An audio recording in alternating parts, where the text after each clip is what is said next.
आप किसी इंसान को मौत के मुंह से बचा के ज़िंदगी दे सकते हैं। तो ये मुझे बड़ा फैसिनेटिंग लगा, मुझे बहुत दिलचस्प लगा ये।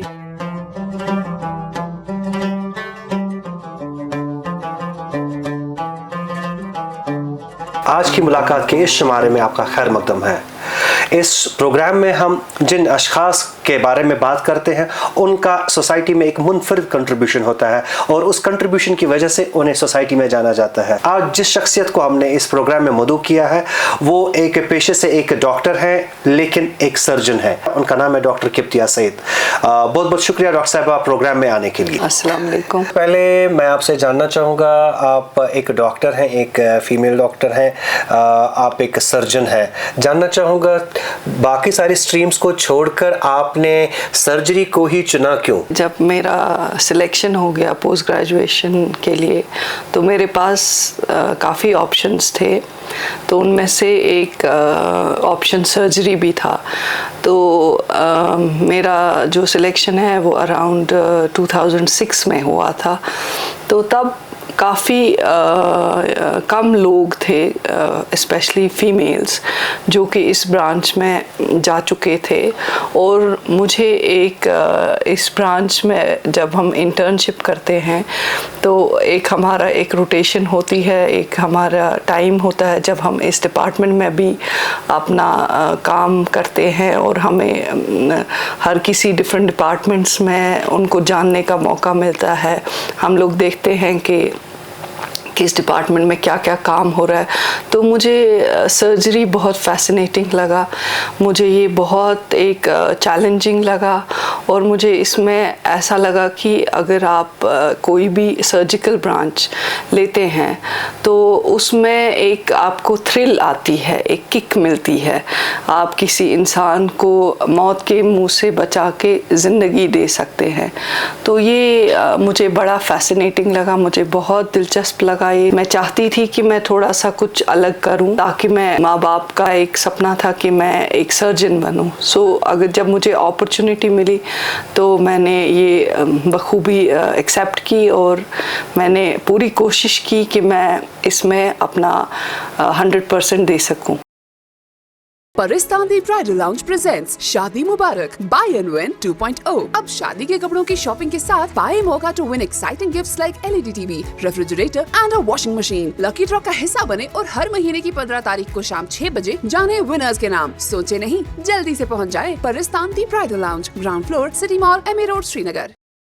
डॉक्टर साहब, मैं आपसे जानना चाहूँगा, अक्सर ये जो सर्जिकल स्ट्रीम है मेडिकल शोबे में, इसमें ज़्यादा डोमिनेंस जो है मेल्स की होती है, मेन डोमिनेंट स्ट्रीम है। जी। तो क्या चैलेंजेस आपको लगे, जिन चैलेंज को आपको सामना करना पड़ा और आपने कैसे टैकल किया इन सारे चैलेंज को? जैसा आपने कहा, ये तो एक्सट्रीमली वुड से 90% लोग जो सर्जरी में जाते हैं वो मेल्स ही होते हैं, बट अब आहिस्ता आहिस्ता बहुत ज़्यादा फीमेल्स भी जाने लगी हैं। तो ये तो है ही, ये जेंडर स्पेसिफिक। अगर आप कुछ ब्रांचेस लेंगे, जैसे आप गायनेकोलॉजी लेते हैं, वो भी एक जेंडर स्पेसिफिक ब्रांच मानी जाती थी। लोग प्रेफर करते थे, फीमेल्स जाती थी, वो बेहतर डिलीवर कर पाती थी, उनमें जो बैरियर होता था वो थोड़ा कम होता था। तो सिमिलरली सर्जरी में भी एक बहुत टाइम से ये बैरियर था कि मेल डोमिनेटेड ही था।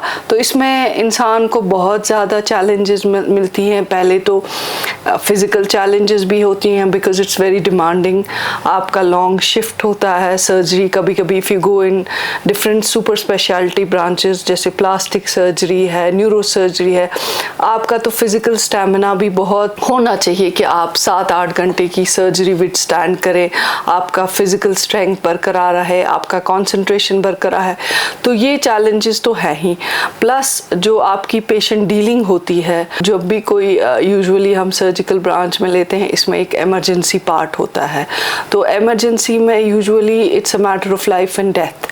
तो हर कोई जो भी आता है आपके पास एज अ पेशेंट, वो बहुत ज़्यादा एजिटेटेड होता है, उसको समझ नहीं आता है बिकॉज उसको लगता है कि मैं जल्द से जल्दी कहीं अस्पताल पहुंचूं और मैं इस इंसान की जान बचा सकूं। तो आपको पेशेंट डीलिंग भी होनी चाहिए, आपको जो है ये आपको वैसा कन्विंसिंग पावर भी होना चाहिए। यू शुड बी काम काम, तो ये चीज़ें भी आपको एक जेंडर स्पेसिफिक है, वो भी आपको ओवरकम, बहुत सारे मॉब होता है, जैसे जब हम देखते हैं ट्रॉमा होता है, जैसे हमारी वादी में तो बुलेट इंजरीज और ये टेररिज्म का था, तो जब कोई भी ऐसा इंसिडेंट होता था तो लोगों के लोग चले आते थे and it was very difficult females को ऐसे उनको फिर कंट्रोल करना, वो भी एक चैलेंजिंग होता है। बट आई गेस जब आप आहिस्ता आहिस्ता इस ब्रांच में एडजस्ट होते हैं तो ये चीज़ें ऑटोमेटिकली आ जाती हैं।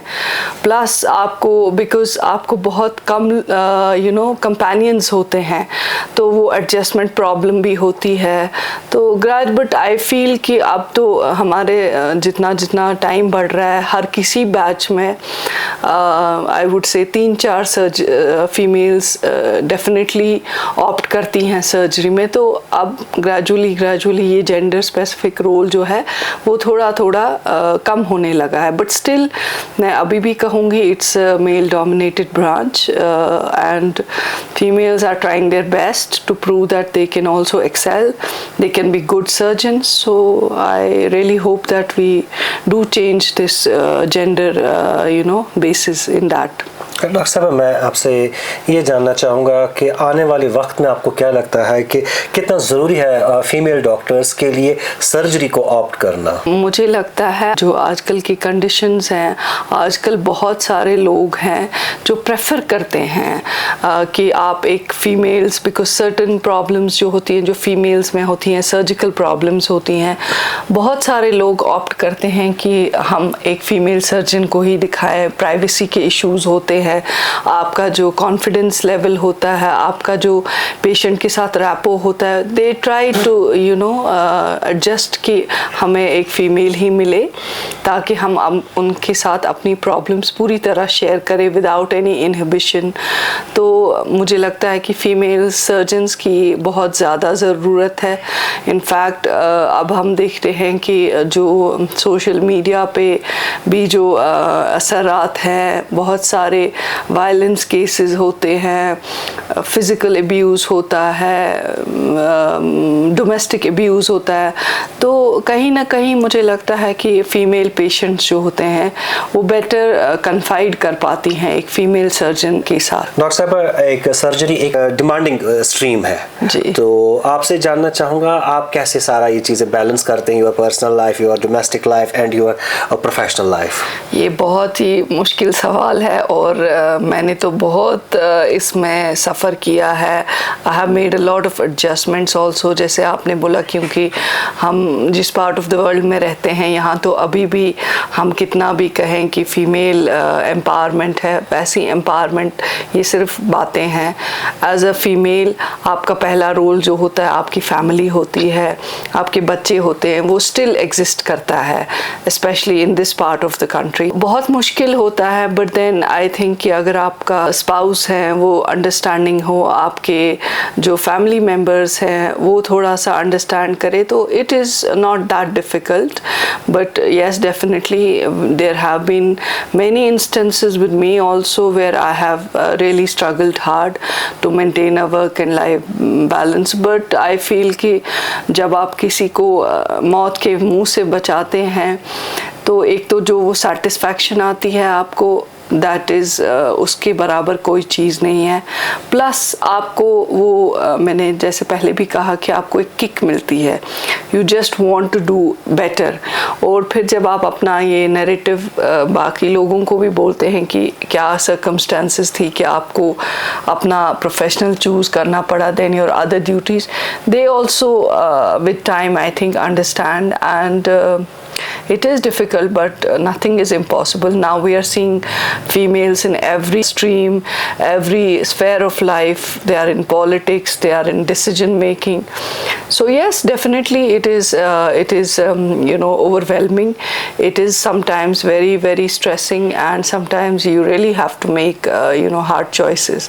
तो बहुत मुश्किल होता है, but अगर आपके पास वो सलाहियत है और आपको बहुत ज़्यादा शौक़ है, आपके में पैशन है, तो आप कर लेते हैं with the proper support of your family, your spouse and the work atmosphere, आप कर ही लेते हो। डॉक्टर साहब, you being a female surgeon, आप कैसे देखते हैं फीमेल फोक के लिए सर्जरी एक करियर चुनना नेक्स्ट 10 इयर्स में, और कितनी सिग्निफिकेंस रहेगी इसके आने वाले वक्त में? सर्जरी फीमेल्स को ऑप्ट करना चाहिए, क्योंकि मैंने आपसे पहले भी बोला कि बहुत सारे ऐसे मसाइल होते हैं जो एक फ़ीमेल कन्फाइड करती है एक दूसरे फीमेल में। तो आई फील कि ये बहुत एक प्रॉमिसिंग ब्रांच है फॉर फीमेल्स, अनएक्सप्लोर्ड है, उतना ज़्यादा इसमें सैचुरेशन नहीं है इन फीमेल्स। लेकिन एट द सेम टाइम इंसान को मेंटली प्रिपेयर होना चाहिए कि आपको बहुत ज़्यादा चैलेंजेस फेस करनी पड़ेंगी, और आपको अपना आप I would say Dabali prove करना पड़ता है। तो आपको कोई मौका नहीं देना पड़ता है कि जहां आपको बोल सकें लोग कि देखिए जी ये फीमेल है, इसको ये प्रॉब्लम है, उसको वो प्रॉब्लम है। मैं बोलती हूँ कि अगर किसी में पैशन है रियली इस ब्रांच के लिए तो उसी को जाना चाहिए, otherwise it's not an easy branch, it's lot of challenges, बहुत ज़्यादा डिमांडिंग है। तो आपको ये सोच समझ के अपनी पर्सनैलिटी देख के, आपने बाकी एनवायरमेंटल फैक्टर्स देख के चूज़ करना चाहिए। बट मेरे ख्याल में फीमेल्स को I would encourage more females to come into this branch and prove their mettle. Gender bias को लेकर मैं आपसे बात करूंगा एज अ सर्जन, आपकी क्या रिकमेंडेशंस रहेंगी, क्या स्ट्रेटजीज होनी चाहिए फीमेल जो मेडिकल स्टूडेंट्स हैं या जो जूनियर डॉक्टर्स हैं to overcome gender bias? Gender bias is a real thing in surgery. Everybody has to go through it. Some go through it at lower levels, some at a higher level. इसका एक ही solution है कि आपको hard work करना है, आपको अपने skills upgrade करने हैं. You have to be constantly updated. आपको better physically भी strong बनना पड़ता है. आपको कोई भी जो आपका gender है, जैसे females का हमें पता है अल्लाह ताला ने हमारी बॉडीज़ अलग बनाई होती हैं than males, there is a difference. हम नो मैटर कितना कहें कि man and women are equal, there are differences. So आपको वो चीज़ आपको अपने इस ब्रांच में, अपने इस प्रोफेशन में आने नहीं देना है. तो आपको आई वुड से डबली ज़्यादा काम करना है ताकि लोग आपको उस चीज़ के लिए एक्सप्लॉइट ना करें. आपको क्या लगता है डॉक्टर साहिबा, अस्पतालों और मेडिकल इंस्टीट्यूशंस के रोल की अगर हम बात करें, किस तरीके का रोल उन्हें निभाना चाहिए ताकि फीमेल डॉक्टर्स जो है, सर्जन्स जो है, उन्हें एक बेहतर एनवायरनमेंट मिले जहां पर वो अपने आप को प्रूव कर सकें? देखें, पहले तो सर्जरी जो है एक it's a continuous evolving branch. हर दिन कोई कुछ ना कुछ नया होता रहता है. तो आप एज इंस्टीट्यूशन मैं बोलूँगी आपके जो गैजेट्स होते हैं वो बिल्कुल अपडेटेड होने चाहिए. आपको रेगुलर जो आपका स्टाफ है, जो आपके वहाँ एम्प्लॉयज़ हैं, उनको रेगुलरली आपको ट्रेनिंग्स पे भेजना चाहिए. आपको उनके स्किल्स रेगुलरली अपग्रेड होने चाहिए और एक ऑडियल एटमॉस्फेयर बनाना चाहिए अस्पताल में. आपका जो काम है सर्जरी, आपको सर्जरी में फोकस करना चाहिए. आपका पोस्ट ऑप केयर उसको इम्प्रूव करना चाहिए. डेफिनेटली मुझे लगता है जो जैसे हर किसी ब्रांच में हम बोलते हैं कि जो कश्मीरीज़ हैं they are very brilliant. We have excellent surgeons. हमारे जो सर्जन्स हैं वो हर जगह शाइन करते हैं because we are very competent, we are an intelligent race. And अगर हमारे को प्रॉपर अपॉर्चुनिटीज़ मिले, प्रॉपर इंफ्रास्ट्रक्चर मिले, proper training and upgradation of skills हों, तो आई डोंट थिंक कि हमारे जो डॉक्टर्स हैं from this part of the world वो किसी से कम हैं. इनफैक्ट वो हर जगह शाइन करेंगे गिवन कि उनको प्रॉपर अपॉर्चुनिटीज़ मिले, प्रॉपर एटमॉस्फेयर मिले. तो मुझे लगता है यही एक गवर्नमेंट की पॉलिसी होनी चाहिए कि आपको अपना इंफ्रास्ट्रक्चर कंटिन्यूसली अपडेट करना चाहिए. आपको नए जो भी हैं रीसेंट एडवांसेस है उसमें आपको ट्रेनिंग होनी चाहिए.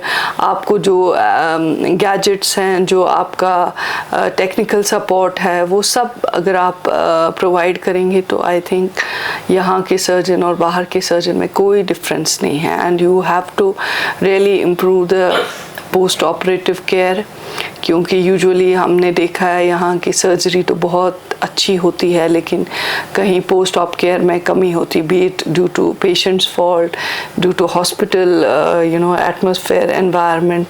तो उस वजह से थोड़ा सा अगर गवर्नमेंट उस पर जो इंस्टीट्यूशंस है उस पर थोड़ा वर्क आउट करें। हमारे जो डॉक्टर्स हैं, जो सर्जन्स हैं, वो एक्सीलेंट रिजल्ट्स दे सकते हैं। आप एक एस्टैब्लिश्ड फीमेल सर्जन हैं, आपकी क्या मैसेज रहेगी सारे एस्पायरिंग डॉक्टर्स के लिए जो सर्जरी के बगैर जो है दूसरे ऑप्शंस जो है उन पे जो है अपना करियर एस्टैब्लिश करना चाहते हैं? मुझे लगता है कि जैसे हम लोग सब बोलते हैं फीमेल एम्पावरमेंट होनी चाहिए, हर किसी एस्पेक्ट में एम्पावरमेंट होनी चाहिए। फीमेल्स को भी मेडिकल स्ट्रीम में आना चाहिए। जैसे अब हम देखते हैं कि पहले तो फीमेल्स पॉलिटिक्स में आती नहीं थी, नाउ वी आर सीइंग कि गवर्नमेंट ने लेजिस्लेशन बनाई है, आपके लिए रिजर्वेशन है। तो आई फील कि सर्जरी या मेडिसिन एक एक्सीलेंट अपॉर्चुनिटी है। आप कोई भी स्ट्रीम लें but it has to be guided by your personality और आपका जो आपकी कैपेबिलिटी है और जो आपका इंटरेस्ट है। ऐसा नहीं होना चाहिए कि आप surgery just for the sake of it लें कि उस लड़की ने सर्जरी लिया तो मुझे भी लेना है।